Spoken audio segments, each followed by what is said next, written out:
오늘 우리에게 주시는 하나님의 말씀은 구약 성경 예레미야 애가 4장 11절에서 22절의 말씀입니다. 구약 성경 예레미야 애가 4장 11절에서 22절의 말씀입니다. 하나님의 말씀을 한 절씩 교독하겠습니다. 여호와께서 그의 분을 내시며 그의 맹렬한 진노를 쏟으시며 시온의 불을 지르사 그 터를 사르셨도다.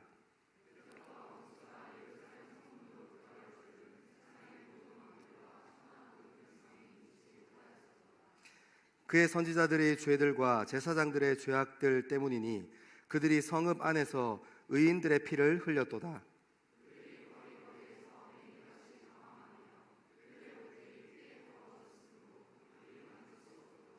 사람들이 그들에게 외쳐 이르기를 저리 가라, 부정하다 저리 가라, 저리 가라 만지지 말라 하였으며 그들이 도망하여 방황할 때에 이방인들이 말하기를 그들이 다시는 여기서 살지 못하리라 하였도다.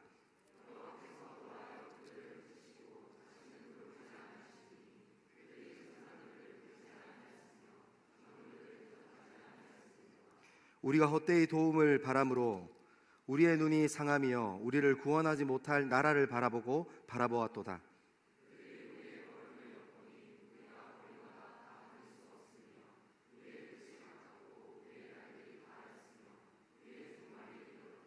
우리를 뒤쫓는 자들이 하늘의 독수리들보다 빠르며 산 꼭대기까지라도 뒤쫓으며 광야에서도 우리를 잡으려고 매복하였도다.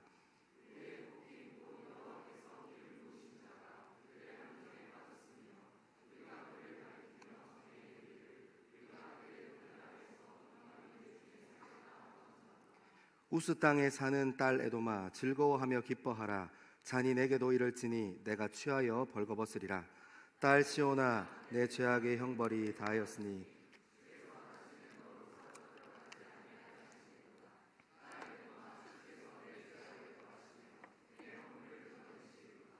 아멘. 이 말씀은 살아계신 하나님의 말씀입니다. 아멘. 여러분 큐티 열심히 하고 있죠? 예레미야 애가 읽으면서 조금 우울해요, 그죠? 이렇게 나라를 잃은 아픔, 나라를 잃은 마음을 노래하는 예레미야 선지자의 마음이 조금 제 마음에 전달되는 것 같기도 하고, 또 말씀을 읽어가면서 이렇게 흠칫흠칫 우리의 삶의 모습이 조금씩 보이는 것 같아서 좀 불편하기도 합니다, 그죠? 그래서 지난주에 주찬양 목사님께서 예레미야 애가 2장의 말씀 해주셨고, 그리고 이번 주에는 우리가 큐티에 따라 읽어가는 순서에 따라서 예레미야 4장의 말씀을 같이 좀 살펴보려고 합니다. 여러분 그 전에 지난주에 주목사님께서 좋은 얘기 해주셨어요. 답관체 기억나십니까? 답관체. 이스라엘의 글자 숫자, 그러니까 우리나라 사람들이 가나다라마바사 차카타타파하 이렇게 있잖아요. 그런 것처럼 히브리어는 자음, 모음이 없는 자음으로 이렇게 22개의 글자로 이루어져 있습니다. 그래서 그것으로 글로도 표현하고 그것을 숫자로도 표현했어요. 그래서 이 알렙부터 토우까지 22개의 글자를 쭉 나열해 놓고 그 초성을 따라서 이렇게 쭉 시짓기 하는 삼행시 하는 것처럼 n행시 하는 것처럼 이렇게 22행시를 이렇게 쭉 읽어갔습니다. 그게 2장에 나오는 22절의 말씀이고 3장에는 66절이라서 이 알렙부터 토우까지가 3번 반복돼요. 그리고 우리가 읽었던 22장의 말씀은 이렇게 다시 또 한 번 반복됩니다. 아무튼 그렇게 이 순서에 맞춰서 쭉 이렇게 적어 내려갔어요. 애가라는 이 장르는, 애가는 노래예요. 슬픔의 노래예요. 이 답관체를 썼는데 애가라는 장르로 썼어요. 슬픔의 노래. 일반적으로 애가는 어디에서 많이 쓰였냐면 장례식장에서 많이 썼어요. 고인을 잃어버린 아픔, 고인과 이별하게 된 아픔, 슬픔, 이런 것들을 노래하기 위해서 이렇게 썼던 장르가 애가입니다. 또 고대 사회니까 고대 사회의 특성상 이 전쟁과 약탈들이 있었기 때문에 이 애가를 꼭 장례식장에서만 부르지 않고 전쟁에서 패하여 나라를 잃어버리게 되었거나 혹은 그 나라에 큰 질병이나 재난이 찾아와서 이렇게 마을이나 나라가 위기에 빠지게 되었을 때 또 그 상황을 기리면서 슬픔의 노래를 함께 부르기도 했습니다. 그것이 애가예요. 근데 중요한 게 있어요. 노래를 지어서 불렀다 하는 것은 현대 사회와 지금 우리가 살아가는 2024년의 사회와 그 고대 사회가 그렇게 크게 다른 것 같지 않아요? 근데 조금 다른 게 있어요. 어떤 다른 점이 있냐면, 여러분 생각해보면 서기 1500년대가 되어서야 비로소 인쇄술이 발달했습니다. 그러니까 그 전에 글을 읽는다는 거, 그리고 책을 갖는다는 것은 지식층들에게 국한된 이야기였어요. 굉장히 소수에게만 국한되어 있는 이야기였습니다. 그러니까 고대 사람들은 지금 우리랑은 조금 다르게, 현대를 살아가고 있는 우리와는 조금 다르게 노래라는 장르를 어떤 의미로도 썼냐면, 아주 중요한 것을 많은 사람들이 오래도록 기억하게 하기 위해서 노래를 만들어 지어 불렀어요. 다시 한번, 이거 되게 중요해요.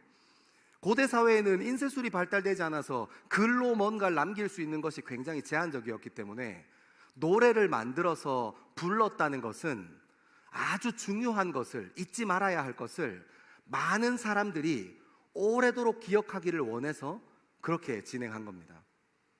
여러분, 그러니까 그런 장르의 특성, 애가라는 장르의 특성을 가지고 다시 한번 예레미야 애가라는 곳에 눈을 들이면 우리가 이 예레미야 애가를 바라보는 시선이 조금 달라져요. 왜요? 예레미야 애가는 어떤 사람입니까? 나라가 망해서 절박하고 절망적인 환경에 처해 있었어요. 이웃도 잃어버렸고, 내 자녀도 잃어버렸고, 내 부모도 잃어버렸고, 유명한 그 지역에 있었던 족장도 잃어버렸어요. 이름 있었던 장군과 힘 있는 사람도 잃어버렸어요. 오랫동안 함께 살았던 성읍도 무너졌습니다. 예루살렘 성전에는 이방신을 숭배하는 기물들이 막 들어가기 시작하고, 이방신을 위한 제사가 예루살렘 성전에서 드려지기 시작해요. 그 절망적이고 절박한 상황에 예레미야 선지자는 잊지 말아야 할 것이 있다는 것을 발견한 것입니다. 환경으로 우리 인생이 환경과 상황이 우리 인생을 덮는다고 해서 우리 인생이 환경과 상황으로 끝나지 않는다는 것을 예레미야 선지자는 기억했어요. 여러분, 이 말씀의 정신이 살아서 우리 삶 가운데도 있습니다. 여러분, 우리도 우리 젊음의 여러 가지 환경과 상황들을 통해서 어려움과 절망감을 많이 마주합니다. 우리 고3 새내기들 이제 20살 올라와서 이제 잊어버렸겠지만, 수능 앞에서, 수능의 결과 앞에서, 직장 취업의 문제 앞에서, 이직의 문 앞에서, 이별의 아픔 앞에서, 여러 가지 앞에서, 그리고 때로는 너무 단단하기만 한 부모님과의 관계 앞에서, 여러 가지 현실들 앞에서 여러분, 여전히 우리도 예레미야 애가를 불렀던 예레미야 선지자와 같이 절박한 마음으로, 절망적인 마음으로 그 자리에 주저앉아 있을 때가 있습니다. 하지만 여러분, 오늘 예레미야 애가를 통해서 무엇을 알 수 있는 것입니까? 그런 절망적인 상황 속에서도, 그런 절박한 상황 속에서도 잊지 말아야 할 것이 있다는 것을 알게 됩니다. 그것이 예레미야에게는 너무너무 중요했기 때문에 아주 중요한 것을 많은 사람이 오래도록 기억할 수 있도록 노래를 지어 불렀어요. 서동요처럼요.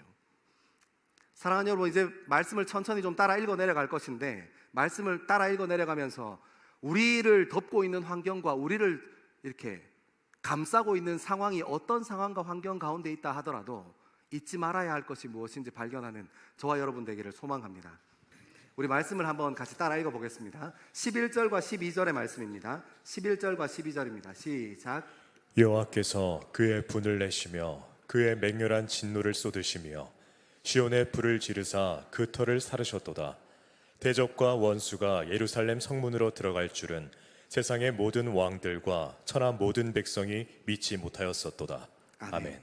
여러분, 하나님께서 화가 아주 많이 나셨습니다. 아주 막 작정하고 덤비세요. 말씀은 이렇게 얘기합니다. 하나님께서 분을 내셨다. 그 온화하고 오래 참고 기다리시고 구원의 주인 되시는 그분이 화가 많이 나셨다는 겁니다. 더 나아가서 맹렬한 진도를 쏟아붓고 계시는 거예요. 그리고 시온에 불을 지르사 그 터를 사르셨다. 여러분, 시온이 어떤 장소냐면, 이스라엘 백성들에게 시온이라는 곳은 약속의 땅입니다. 무너지면 안 되는 곳, 거기에 질병이 있으면 안 되는 곳, 깨끗하고 거룩하고 하나님의 것들로만 가득 차 있는 곳, 하나님의 말씀이 충만한 곳, 그곳이 시온인데, 오늘 예레미야 선지자가 지금 상황을 어떻게 노래하냐면, 나라가 망하고 예루살렘 성전이 패한 이 상황을 하나님께서 시온에 불을 질렀다 하고 얘기하십니다. 그리고 그 터를, 시온이라는 그 터를 살아버리셨다. 그러니까 불로 다 태워버리셨다 얘기하는 겁니다. 대적과 원수가 예루살렘 성문으로 들어갈 줄은 세상 모든 왕들과 천하 모든 백성이 믿지 못하였겠도다. 그러니까 예루살렘 성이 함락당할 거라고 생각하지 못했던 겁니다. 여러분, 저는 이게 노래라서 과장법이란 줄 알았어요, 처음에 묵상 시작할 때. 하지만 여러분, 제가 너무 궁금해서 사무엘 상하를 다시 찾아봤습니다. 여러분, 원래 이 예루살렘 땅은 여부스 족속이 살던 땅이에요. 여부스 족속이 다윗이 예루살렘 성을 침공하러 갈 때 다윗의 군대를 보고 여부스 족속이 뭐라고 했냐면, 야, 우리가 팔 하나 없는 장애인이라도 너희는 이길 수 있어. 할 만큼 예루살렘은 굉장히 고도가 높고 난공불락의 성읍이었어요. 공성하기는 굉장히 힘들었지만 수성하는 일에는 굉장히 좋은 지역을 갖췄습니다. 그래서 실제로 다윗 왕도 예루살렘 성전의 문으로 예루살렘 성의 문으로 들어가지 않았어요. 수구 전략이라 해서 물길으로 가는 그 물길을 따라서 올라갔습니다. 그래서 그 예루살렘 성을 여부스 족속으로부터 함락합니다. 근데 뭐라고 얘기하는 거예요? 오늘 말씀에 예루살렘 문으로, 성문으로 들어왔다고 얘기하는 거예요. 그런 일은 예루살렘 역사상 한 번도, 성경이 기록된 후에 예루살렘 성을 짓고 살았던 여부스 족속 이래로 한 번도 없었던 일입니다. 실제로 우리가 열왕기 하 따라 읽어오면서 이 일을 어떻게 기억하고 있습니까? 바벨론이 완전 예루살렘 성을 포위하고 시간 끌었죠. 예루살렘 성의 식량과 식수가 고갈될 때까지 기다렸어요. 1년을 기다립니다. 그리고 진짜 성문을 열고 들어갑니다. 이 말씀이 예레미야가 노래했던 이 2절의 부분은 과장해서 얘기한 것이 아니라 실제로 역사적으로 규명할 수 있는 일이었어요. 아무도, 그 고대 근동 지역에 살고 있는 사람, 그 어떤 왕들도 예루살렘의 성문으로 공격해서 들어갈 수 없어. 거기가 얼마나 수비하기 용이한 땅인데, 얼마나 수비하기 좋은 성인데 하고 얘기했던 거예요. 하나님께서 시온에, 하나님께서 약속한 땅 예루살렘에 진노를 퍼부으시고 그 땅을 사르시기 시작하는 겁니다. 하나님께서 기초를 흔드시기 시작하는 겁니다. 여러분, 저는 연습장을 꺼내놓고 이 말씀을 묵상하고 정리하다가 저는 그런 마음이 좀 들더라고요. 제가 조금 이렇게 심성이 나쁜 사람인지는 잘 모르겠는데, 하나님 새끼 아닙니까? 여러분 이해하시죠? 이스라엘 백성들이 하나님의 자녀 아닙니까? 하나님 새끼 아닙니까? 이렇게까지 해야 합니까? 여러분, 저도 두 아이의 아버지입니다. 가끔 그런 말 안 듣고 막 꼬장 부리고 승질대로 할 때 그런 얘기해요. 확 갖다 팔아먹는다잉. 확. 그리고 어딘가로 갈 때, 우리 아들이 모르는 어딘가로 갈 때 목적지를 물어보면, 아빠 어디로 가는 거예요? 막 물어보면, 네 팔아보러 간다, 뭐 이렇게. 여러분, 하지만 저는 아직 한 번도 팔아먹지 않았습니다. 제가 경찰서에 안 있고 여기 있는 거 보면 아직까지는 마음을 잘 지키고 있습니다. 제가 그런 마음이 드는 거예요. 저도 아버지니까 그런 마음이 들더라고요. 아버지가 약속한 그 땅을 다 태우시고 한 번도 역사 이래로 예루살렘 성문으로 적군이 들어온 적이 없는데, 지금 걸어 들어와서 예루살렘 성이 완전히 함락당한 이 절박한 상황에 왜 하나님께서 이렇게까지 하십니까? 더 중요한 것은 예레미야는 뭐라고 얘기했냐면, 바벨론 왕의 폭력성이 예루살렘 성을 허물었도다가 아니라 하나님의 진노가 쏟아졌다 하고 얘기하는 겁니다. 하나님께서 우리 인생의 기초를 흔드실 때가 있습니다. 하나님께서 우리 인생의 털을 흔드실 때가 있습니다. 제가 정말 이해하기 어렵다가 한 이틀 만에 제가 기도하는 마음 가운데 하나님께서 그런 마음 주시더라고요. 잘못했을 때 제일 빠르게 고치는 방법이 뭐야? 하는 마음을 그냥 뜬금없이 주시더라고요. 그래서 제가 바로 알았어요. 사랑하는 여러분, 하나님께서 우리 인생에도 지금 예레미야 선지자가 절박하게 하나님께서 분노를 쏟으시고 계셔 하고 그 절박한 상황 가운데에서 기초를 흔드셨어 하고 절박한 상황을 노래하면서 기록해 놓았던 것처럼 우리 인생에도 절박한 상황이 있습니다. 하나님께서 기초를 흔드실 때가 있습니다. 하나님께서 살아계시면 이러면 안 되지. 하나님이 진짜 있으면 내 젊음에 이런 일이 있으면 안 되잖아. 하나님께서 살아계시면 내 기도는 들으셨어야지 할 때가 우리 인생에도 있지 않습니까? 하나님께서 우리 인생의 기초와 털을 흔드실 때가 있습니다. 근데 여러분, 제가 기도하다가 그 마음에 탁 걸렸어요. 가장 빠른 길, 가장 정확한 방법. 여러분, 건물을 지을 때 기초가 잘못되면 어떻게 해야 돼요? 여보세요? 오늘 별로 안 좋은 일 있습니까? 여러분, 건물을 지을 때 기초를 잘못 세우면 어떻게 해야 돼요? 무너뜨려야 돼요. 그죠? 기초가 잘못되었어. 그 터가 준비가 안 됐어. 근데 더 높이 올라가고 더 화려하고 더 웅장하게 건물을 지으면 어떻게 돼요? 다 죽는 거예요. 여러분, 기초가 부실한 건물은, 기초가 잘못 시공된 건물은 더 높을수록, 더 화려할수록, 더 웅장할수록 많은 사람의 생명에게 위협만 줄 뿐입니다. 여러분, 맞아요. 공부할 때도 뭐가 제일 중요해요? 뭐라고요? 여보세요? 좀 크게, 아무나 좀 크게. 지금 바울 형제가 지금 저기 10월 27일 광화문 가가지고 지금 아무 지금 바울아! 다시 잡아와야겠다. 2부 예배 드리러 왔더라고. 뒤 앉아가지고 막. 다 할머니 할아버지 옆에 계신데 아멘! 막 이렇게 돼. 저도 좀 깜짝 놀랐어요. 바울이가, 그런 바울이가 저희 청년부 공동체에서 얼마나 감사한지. 여러분, 공부할 때 제일 중요한 게 뭐예요? 뭐라고요? 기초. 맞아요. 기초. 맞아요. 여러분, 수학 수능 칠 때 놀랍게 우리가 쓰임받는 게 무엇입니까? 더하기 빼기가 쓰임받아요. 맨 마지막에 기억나죠? 마지막 문제, 세 문제. 그거 공식 알면 빨리 풀 수 있는데 어때요? 노가다로도 풀 수 있잖아. 막 이렇게 모의고사 문제집 잡고 막 이렇게 나중에 하다가 안 돼서 그림 그리고 막. 여러분, 기초가 중요해요. 여러분, 엘리트 체육인들, 취미로 운동하는 사람들 말고요, 취미로 운동하는 사람들도 지금 단계에서 한층 더 낮게 업그레이드 하기 위해서 무엇을 다시 연습합니까? 기초를 다시 연습해요.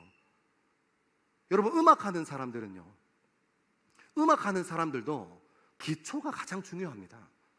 여러분, 저도 어릴 때 중학생 때까지는 씨름이라는 운동을 했는데, 운동할 때 맨날 똑같은 동작만 계속해서 반복해요. 지겨워 죽겠어. 삿바 잡는 것만 하루에 100번씩 이렇게 막 돌려잡는 거 연습하고, 누르는 거 연습하고, 이걸 하루에 100번씩 합니다. 왜요? 여러분, 제가 그때는 몰랐는데 지금 나이가 드니까 알겠더라고요. 그 기초를 연습하고 기초를 다지는 것이 결과물과 깊이의 차이를 내요. 음악 연주하는 사람들은 항상 기본부터 합니다. 그 기초가 얼마만큼 잘 다져져 있는가에 따라서 여러분, 그것이 결과물을 만들어내고 그 음악의 깊이를 만들어내요. 사랑하는 여러분, 오늘 하나님의 말씀이 맞아요. 하나님께서 진노를 쏟으시는 것, 우리가 그 절박한 환경, 이스라엘 백성들이 처해 있는 암담한 환경, 포로기로 살아가야 하고 이제 식민지로 살아가야 하는 이 절박한 환경보다 훨씬 더 중요한 게 뭐예요? 하나님께서 진노를 쏟으시고 그 터를 사르시고 그 터를 흔들어 내시는 가장 중요한 이유는 가장 빨리 회복할 수 있기 때문이에요. 사랑하는 여러분, 여러분의 인생을 하나님께서 흔드실 때가 있습니다. 여러분의 젊음을 하나님께서 흔드실 때가 있습니다. 결혼 문제로 흔드실 거고, 부모와의 문제로 흔드실 거고, 인간관계의 문제로 흔드실 거고, 여러 가지 문제로 여러분의 인생을 흔드실 때가 있어요. 근데 뭐예요? 우리는 항상 그 문제에 사로잡혀서 하나님이 살아계시면 그럴 수 없지, 하나님께서 내 기도를 들으시면 그러면 안 되지, 그 환경과 상황에만 얽매여 있어요. 하지만 예레미야는 뭐라고 얘기합니까? 기억하라고 합니다. 하나님께서 진노를 쏟으셔서 기초와 터를 흔드시는 데는 이유가 있으신 거예요. 왜냐하면 기초가 잘못되었기 때문입니다. 여러분, 기초로 돌아가야 해요. 결혼을 준비하면서 연애하는 사람 잘 들으세요. 첫 마음을 잃어버리지 마세요. 절대로 사랑하는 일에 자만하지 마세요. 나는 이렇게 해왔으니까, 나는 지금까지 이렇게 해왔으니까, 그 마음에 여러분의 마음을 뺏기지 마십시오. 처음 마음을 잊지 마십시오. 그 마음을 잃어버린 것 같다면, 그 마음이 조금 느슨해진 것 같다면 다시 한번 그 마음으로 돌아가십시오. 기초를 다시 세우십시오. 그럼 여러분 관계가 회복될 겁니다. 옆에 쳐다보지 마세요. 저 지금 옆에 쳐다보시는데. 아무튼 그렇습니다. 기초와 터를 하나님께서 우리 인생에 흔드실 때 그 상황과 환경에 얽매이지 마시고 가장 빠르고 가장 정확한 길로 우리의 삶을 새롭게 하시려고 하시는 하나님께 붙들리는 저와 여러분 되기를 소망합니다. 우리 13절에서 16절의 말씀을 한번 읽겠습니다. 13절에서 16절입니다. 시작. 그의 선지자들의 죄들과 제사장들의 죄악들 때문이니 그들이 성읍 안에서 의인들의 피를 흘렸도다. 그들이 거리거리에서 맹인같이 방황하며 그들의 옷들이 피에 더러워졌으므로 그들이 만질 수 없도다. 사람들이 그들에게 외쳐 이르기를 저리 가라 부정하다. 저리 가라 저리 가라 만지지 말라 하였으며 그들이 도망하여 방황할 때에 이방인들이 말하기를 그들이 다시는 여기서 살지 못하리라 하였도다. 여호와께서 노하여 그들을 흩으시고 다시는 돌보지 아니하시리니 그들이 제사장들을 높이지 아니하였으며 장로들을 대접하지 아니하였음이로다. 아멘. 여러분 13절은 우리에게 굉장히 불편한 이야기를 해줍니다. 하나님께서 화를 내시고 기초를 흔드시고 불사르시는 이유가 13절에 드러나요. 13절에 이렇게 얘기합니다. 그의 선지자들의 죄와 제사장들의 죄악 때문이니. 하나님께서 저한테 하시는 말씀 같더라고요. 그 선지자들의 죄와 제사장들의 죄 때문이니 그들이 성읍 안에서 의인들의 피를 흘렸도다. 여러분, 성읍 안이라는 표현이 어떤 표현입니까? 성 안이라는 표현이잖아요. 성과 도시 안을 성읍 안이라고 합니다. 여러분, 이 성 안은 어떤 의미로 짓는 겁니까? 바깥에 적군이 있어도, 바깥에 들짐승이 있어도 성 안에 있는 사람은 안전하기 위해서 성벽을 쌓는 것 아닙니까? 성읍 안에 있는 사람들이 피를 흘린다고 얘기해요. 그것도 의인이요, 정직한 사람이 피를 흘린다고 얘기합니다. 여러분, 그들이 거리거리에서 맹인같이 방황한다고 얘기합니다. 눈먼 사람들처럼 갈 방향을 잃어버리고 무엇을 해야 할지를 잃어버리고 방황한다고 얘기합니다. 그리고 그들의 옷이 피에 더러워졌으므로 아무도 만질 수 없도다. 여러분, 유대인들은 깨끗한 것과 거룩한 것에 대해서 굉장히 중요하게 생각하는 사람이었습니다. 피가 묻으면 거룩하지 않다고 여기기 때문에, 그리고 그 피 묻은 옷에 손을 대면 그 부정한 것이 우리에게 옮겨온다고 생각했기 때문에 그것을 더러워졌다 하고 아무것도 만질 수 없다. 그러니까 이제 뭘 해야 되는지도 모르겠다 하고 얘기하는 겁니다. 그리고 사람들이 그들에게 외쳐 이르기를 저리 가라, 부정하다. 그러니까 더럽다, 꺼져라. 그리고 저리 가라, 저리 가라, 건들지 마라, 만지지 말라 하는 이야기가 쏟아지는 겁니다. 그리고 16절에는 하나님께서 노하셔서 함께하는 그들을 다 흩어버리고 그들이 누렸던 것, 그들이 받았던 대접을 다 무너뜨리셨다고 얘기합니다.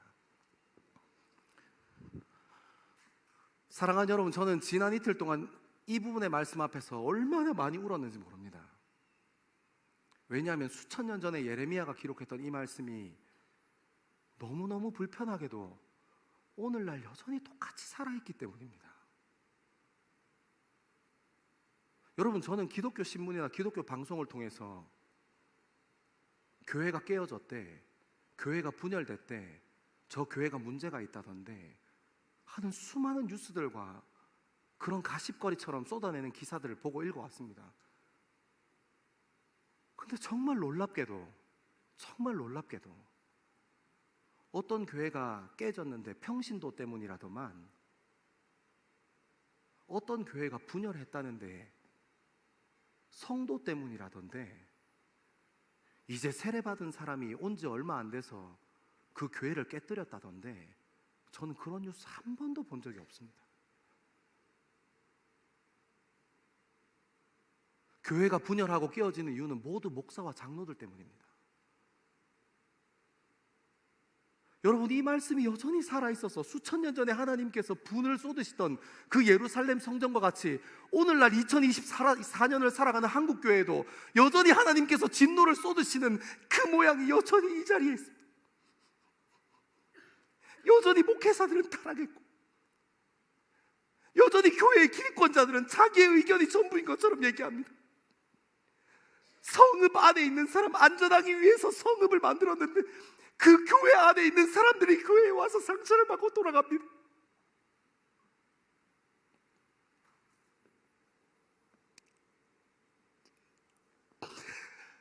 이제 목회자들에 대한 신뢰는 무너져 버렸습니다.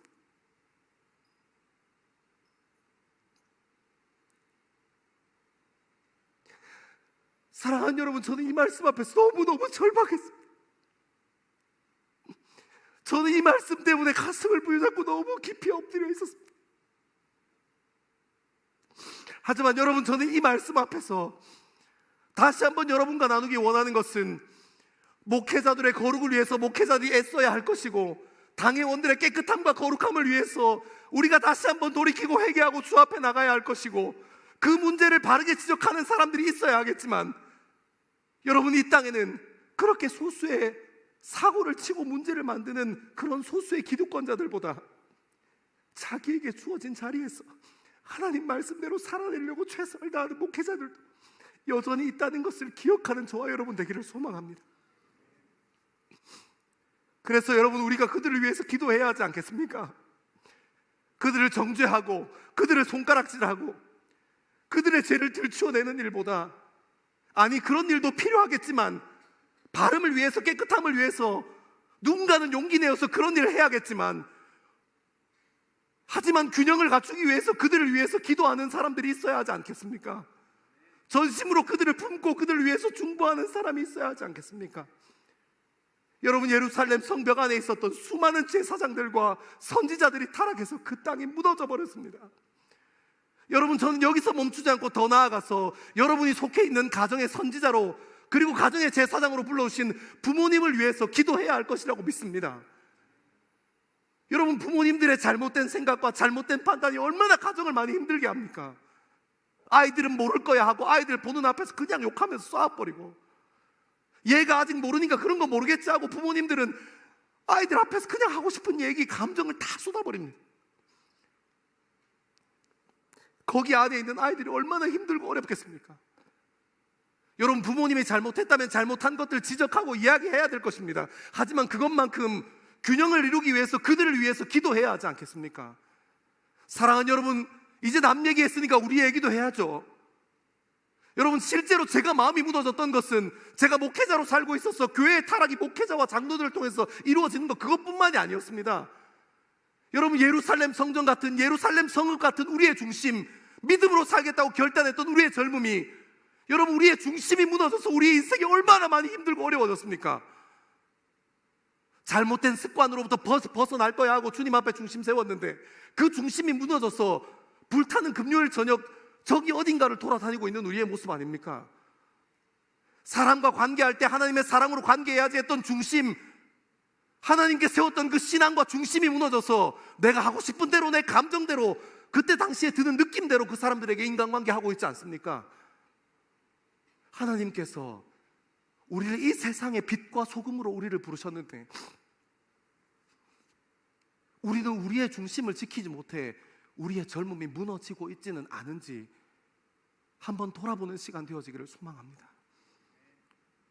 성읍 안에서 중심이 무너져서 만지지 마라, 저리 가라, 저리 가라, 부정하다, 더럽다, 저리 가라. 여러분, 혹시 여러분의 중심은 괜찮으십니까? 여러분이 인생에, 여러분의 젊음에 선지자 노릇하고 제사장 노릇하는 여러분의 믿음의 중심, 하나님께서 여러분을 부르신 그 자리는 여러분 건강하게 잘 지키고 계십니까? 하나님께서 그 부르신 자리를 여러분 정말 소중하게 소명 따라 사명 따라 하나님의 마음으로, 내 의와 내 환경과 내 상황으로가 아니라 하나님의 마음으로 여러분이 부르신 그 자리를 잘 지켜내시고 있냐고 질문하고 있습니다.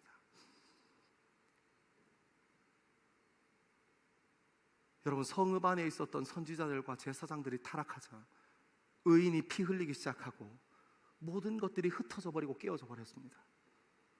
우리의 젊음 안에도 우리의 신앙의 중심, 우리 믿음의 중심이 묻어지면 모든 것이 다 깨어져 버리고 산산조각 나버리고 말 것입니다. 그래서 여러분, 하나님의 마음이 우리에게 필요하지 않습니까? 모든 것이 무너져 있는 예루살렘 성전, 초토화되어 있는 성읍 가운데에서 예레미야 선지자가 기억하고 싶었던 것, 사랑의 중심 되시는 그 하나님께서 다시 우리를 부르고 계신다는 것입니다. 예루살렘 성전이 무너지지 않았으면 하나님 보지 않았을 겁니다. 그 터가 흔들리지 않았으면 하나님 보지 않았을 겁니다. 의인이 피 흘리지 않으면 하나님 보지 않았을 겁니다. 왜냐하면 거기서 먹고 나는 것으로 먹고 살며 만족하니까요. 그 성읍이 나를 지켜줄 거라는 허황된 자신감에 빠져 있으니까요. 지금 이 관계가 나를 지켜줄 거라는 허황된 자신감에 빠져 있으니까요. 하지만 그것이 무너지기 시작해야, 그것이 흔들리기 시작해야 비로소 하나님을 보게 됩니다. 그 하나님의 놀라우신 사랑이 우리 인생을 초대하고 계신다는 것, 여전히 우리를 부르심의 자리에서 부르시고 계신다는 것을 알게 됩니다. 사랑하는 여러분, 우리의 젊음이 흔들릴 때 하나님이 보이는 저와 여러분 되기를 소망합니다. 우리 조금 더 말씀을 따라 읽겠습니다. 우리 17절부터 20절의 말씀을 같이 한번 읽겠습니다. 17절에서 20절입니다. 시작. 우리가 헛되이 도움을 바람으로 우리의 눈이 상하며 우리를 구원하지 못할 나라를 바라보고 바라보았도다. 그들이 우리의 걸음을 엿보니 우리가 거리마다 다 다닐 수 없으며 우리의 끝이 가깝고 우리의 날들이 다하였으며 우리의 종말이 이르렀도다. 우리를 뒤쫓는 자들이 하늘의 독수리들보다 빠르며 산 꼭대기까지도 뒤쫓으며 광야에서도 우리를 잡으려고 매복하였도다. 우리의 콧김 곧 여호와께서 기름 부으신 자가 그들의 함정에 빠졌으며 우리가 그를 가리키며 전에 이르기를 우리가 그의 그늘 아래에서 이방인들 중에 살겠다 하던 자로다. 아멘. 여러분 17절의 말씀은 이렇게 얘기합니다. 우리가 헛되이 도움을 바람으로, 그러니까 하나님 아닌 다른 것에 의지했다는 것입니다. 하나님 아닌 다른 옆에 나라의 동맹, 옆에 나라의 군대, 그리고 예루살렘 성의 견고함, 헛된 것을 의지했다는 것입니다. 그것이 헛된 것을 바람으로 우리의 눈이 상해버렸다. 그러니까 잘못 봐서 우리 인생이 자빠졌다 얘기하는 겁니다. 우리를 구원하지도 못할 그것을 계속 바라보고 있었다는 것을 다 무너지고 난 후에야 비로소 알게 됩니다. 그들이 우리 걸음을 엿보니 우리가 거리마다 다 다닐 수 없다. 우리의 끝이 가깝다. 우리의 날들이 다하였다. 우리의 종말이 이르렀다 하고 예레미야 선지자는 절박하게 지금 예루살렘 성의 상황과 믿음의 사람들의 상황을 노래합니다. 여러분, 그래서 제가 이 말씀 묵상하다 알았어요. 때로는 미움받을 용기가 필요합니다. 때로는 거절당할 용기가 필요합니다. 우리의 중심을 무너뜨리려고 이런저런 죄악을 권유하는 이 세상의 가치 앞에서, 우리의 신앙을 넘보려고 우리 젊음에 이것저것들 요구하는 여러 가지 요구들 앞에서 미움받을 용기 있는 저와 여러분 되기를 소망합니다. 모든 것이 무너지고 나서야 비로소 그것을 바라보는 것이 아니라, 하나님을 바라보는 것이 아니라, 세상의 가치가 내 삶을, 내 젊음을 밀고 들어올 때 버림받을 용기가 있는 저와 여러분 되기를 소망합니다. 그러면 보일 거예요. 외로우면, 광야에 덩그러니 떨어지면 하나님이 보일 겁니다. 하나님의 말씀이 보일 겁니다. 사랑하는 여러분, 이 시간 다 자리에서 한번 일어나셔서 사랑으로 초대하시는 그 예수 그리스도의 놀라운 사랑에 한번 반응하는 저와 여러분 되기를 소망합니다.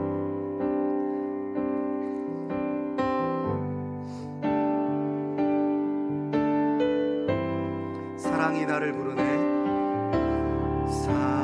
사랑이 나를 부르네.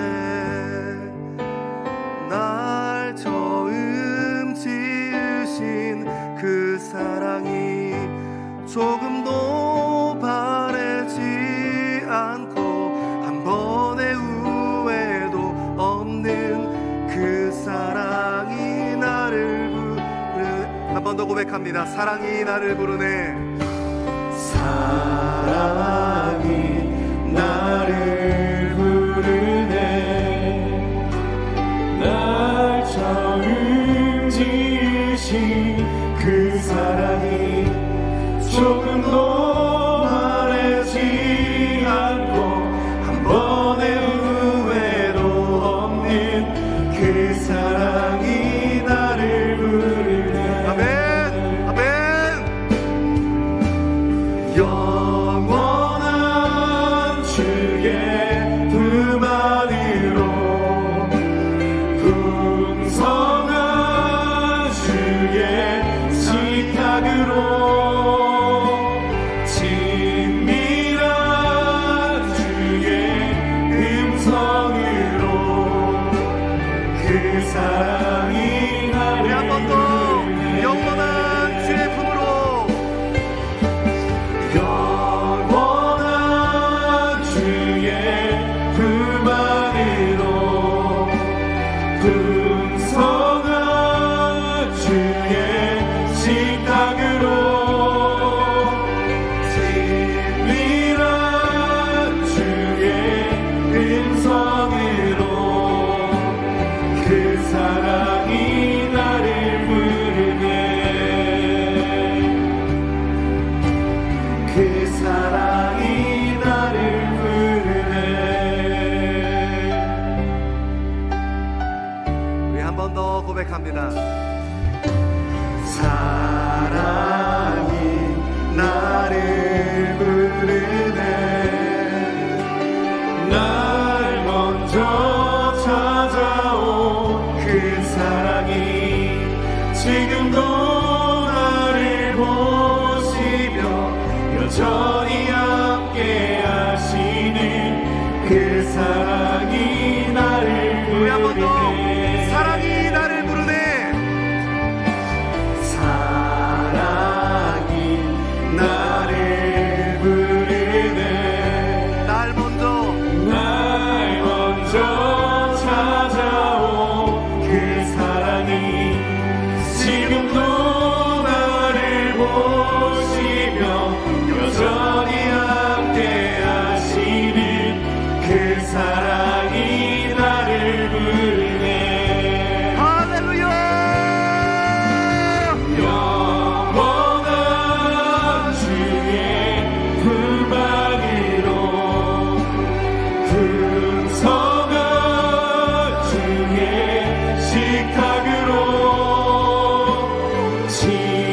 친밀한 주의 음성으로 그 사랑이 나를 다시 한 번 더.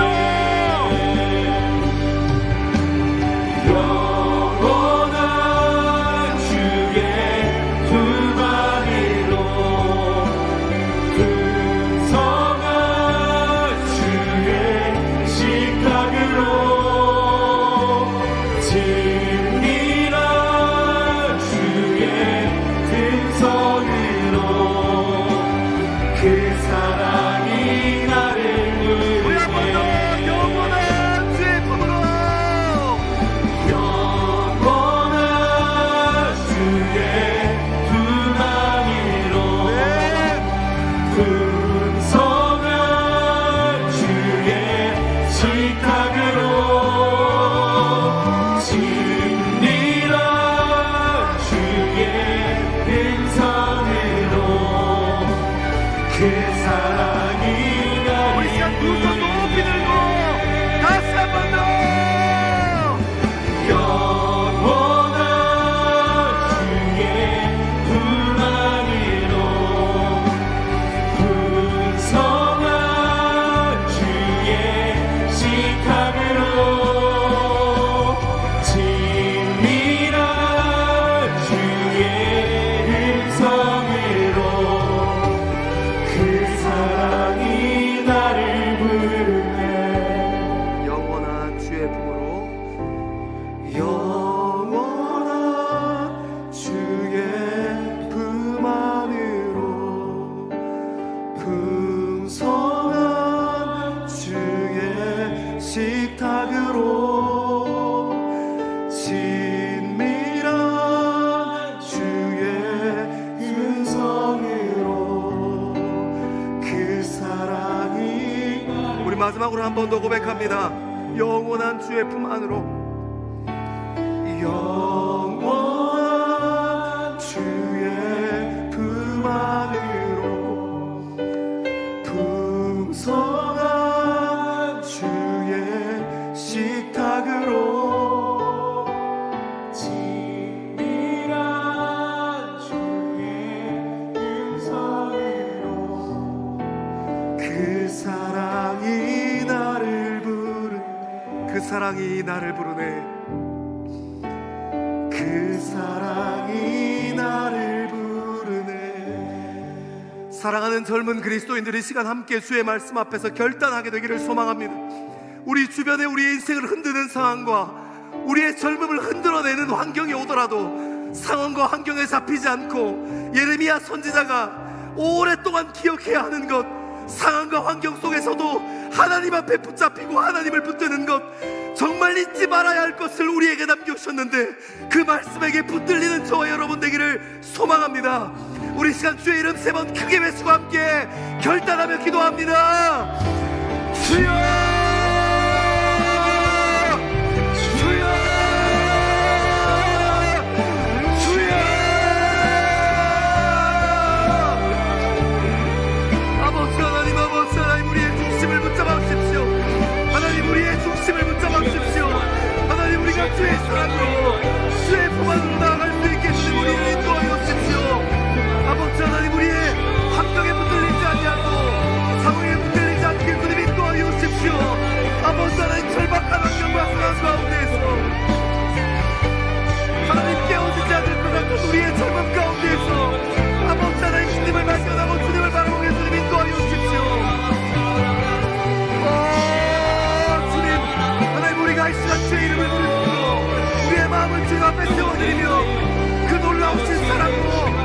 아버지 앞으로 인도받기를 소망합니다. 아버지 하나님, 아버지 하나님, 우리의 인생을 붙잡아 주옵소서. 아버지 하나님, 우리의 삶을 붙잡아 주옵소서. 아버지 하나님께서 우리의 인생을 인도하시고 하나님 주님 앞에 나아가 노래낼 수 있게 주님 인도하여 주옵소서. 아버지 하나님, 잊지 말아야 할 것에 대해서 다시 한번 기억하게 하시고 하나님, 우리가 어떠한 환경과 상황 가운데서도 하나님 잊어버리지 않아야 할 것들 다시 한번 마음에 품고 우리의 중심을 주님 앞에 세워가기를 간절히 바라고 소망합니다. 아버지 하나님, 아버지 하나님, 우리의 인생을 붙잡아 주옵소서. 아버지, 우리와 함께하여 주옵소서. 주님, 우리와 함께하여 주옵소서. 아버지 하나님, 우리의 중심을 하나님께서 지켜보아여 주옵소서. 아버지 하나님 앞에 붙들리는 사람들 수 있게 주님 인도하여 주옵소서. 아버지 하나님, 아버지 하나님, 우리가 주의 마음 안에 붙들린 분들 수 있게 주님 인도하여 주옵소서. 아버지 하나님, 주님 앞에 붙들리는 우리 전부 될 수 있게 주님 인도하여 주시옵소서. 아버지 하나님, 원한 주의 평안 위로 풍성한 주의 식탁으로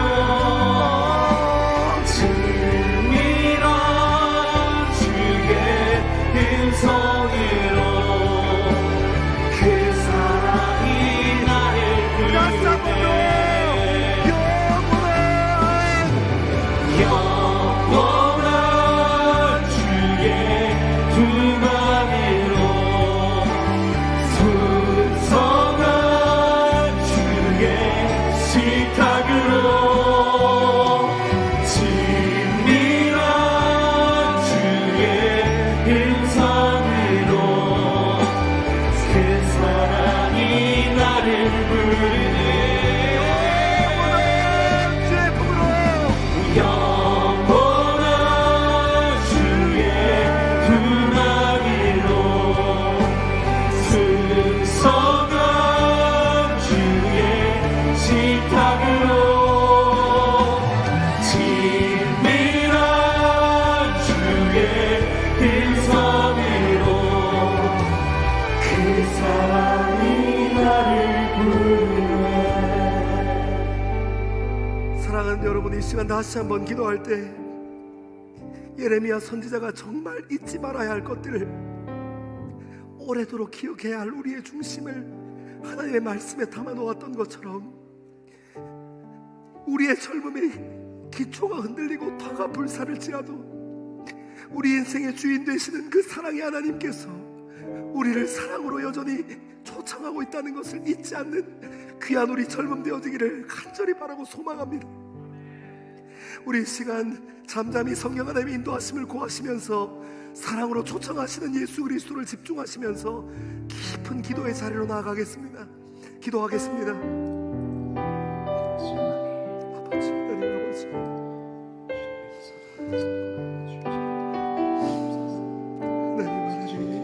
우리의 삶을 주님 앞에 바라겠습니다. 아버지 하나님, 인도하여 주시옵소서. 아버지 하나님, 우리의 삶을 붙잡아 주시옵소서. 하나님께서 우리의 삶을 붙잡아 주시옵소서. 하나님의 말씀 앞에 우리의 삶을 내어두기를 결단하고 하나님 말씀 앞에 우리의 마음을 드리기를 결단하고 주의 놀라운 사랑으로 인도하여 하나님의 사랑 앞에 쓰임받을 수 있게 주님 인도하여 주시고 아버지 하나님, 우리의 삶을 붙잡으시고 주님 우리와 함께하여 주십시오. 주님 그 사랑 우리의 삶을 붙잡을 줄 믿습니다. 아버지 하나님, 우리가 주님 앞에 집중하고 주님 앞에 나아갈 수 있게 주님 인도하여 주시고 살아계셔서 역사하신 아버지 하나님, 우리의 젊음을 붙잡아 주시고 아버지 하나님 인도하여 주십시오. 주님 함께하여 주십시오. 하나님 우리의 붙잡아 인도하여 주십시오.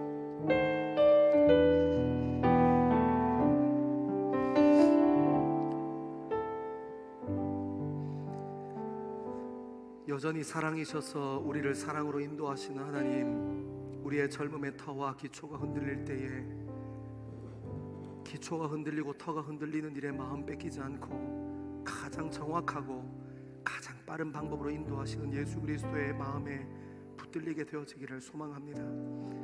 우리의 젊음의 중심을 지키고 교회를 위하여, 이웃을 위하여, 그리고 세상의 빛으로 부르신 우리 젊은 그리스도인들 위하여 마음껏 중보하게 하시고 사랑으로 그들을 위하여 마음껏 기도할 수 있도록 아버지 하나님, 우리의 마음을 기도의 자리로 인도하여 주옵소서. 세상의 가치가 우리의 젊음을 위태롭게 할 때에, 세상의 가치가 우리의 젊음을 넘어오려고 할 때에 담대하게 중심을 세워 버림받을 용기, 미움받을 용기를 우리 젊음에 허락하셔서 풍성한 주의 사랑으로 초청받고 풍성한 주의 식탁으로 초청받는 우리 될 수 있도록 아버지 하나님 인도하여 주옵소서. 감사합니다. 이 모든 말씀을 사랑하는 예수님 이름으로 기도합니다. 아멘. 하나님의 말씀에 붙들리기로 결단하고